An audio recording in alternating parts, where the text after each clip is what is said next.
ay dumadaan din sa kabataan. Ang mga batang mandirigma ng MILF ay hindi makikitang naglalaro ng ordinaryong laruan o pangkaraniwang palakasan. Sila'y pinalalaki sa piling ng mga armas at pinatatapang para sa madugong pakikipaglaban. Giyera ang pinaghahandaan nina Walid at Abdullah, kapwa mujahidin na sa murang edad ay handang magbuwis ng buhay, alang-alang sa prinsipyo o isang ideya na ipinasa sa loob ng maraming henerasyon ng pag-aaklas. Ito ang buhay ng batang MILF.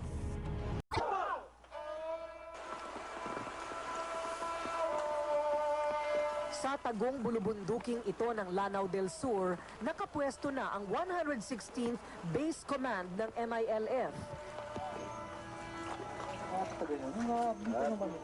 Grupong pinamumunuan ni Commander Amana Anderson. Ang mga batang mandirigmang MILF na una ninyong nakita dito sa Rated K, 3 taon na ang nakakaraan, ay walang takot ngayong sumasabak sa giyera. Yan si Walid at si Abdullah. Allahu Akbar! Allahu Akbar!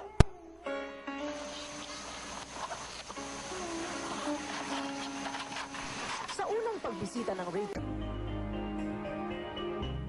subalit ngayong 2008 ay binalikan namin ang Cotabato sa kainitan ng bakbakan ng mga puwersa ng gobyerno at ng MILF. Binalikan namin ang 2 batang sina Wahid at Abdullah na minsang nangarap na maging mga profesional o ordinaryong mga mamamayan. Ngunit nagbago na ang kanilang kapalaran sabay sa pagbago ng kanilang mga pangarap sa sarili at sa kanilang lupain. Handa na sila ngayong ipagtanggol ang lupain at lahi ng Bangsamoro. Gamit hindi na ang mga laruan, kung hindi ang ilan sa mga pinakamababangis at pinakamatitinding mga armas ng MILF tulad ng RPG. Inabutan namin ang 2 batang sina Walid at Abdullah na walang tigil sa pagsasanay. Ganap na aming lupain. Ang paghuhulma ng mga batang MILF ay hindi umano opisyal na kinukonsinti ng pamunuan nito. Ayon kay MILF Chairman Alhaj Murad Ibrahim, mula 18 pataas ang isinasabak lang nila sa formal military training. Bawal daw ang mga bata. Do you think it is almost traditional for even young children to aspire to fight for the cause of the MILF? In some villages, when there's this mujahideen, their father are mujahideen, then they try to train their children on their own. But there is no formal training for children. The past experience of these people, they realize that they cannot spare the children from the violence.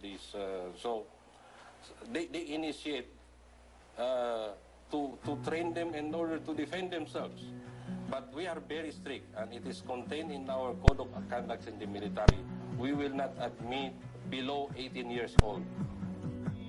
ألا تعبدوا إلا الله إنني لكم منه نذير وبشير. Malinaw sa pandaigdigang batas na labag sa international humanitarian law ang paggamit ng bata sa pakikidigma. Ngunit paano na kung sa pagkasilang pa lamang ay nananalaytay na sa ugat ng bawat bata ang uhaw at galit na nakasalin sa bawat bagong henerasyon?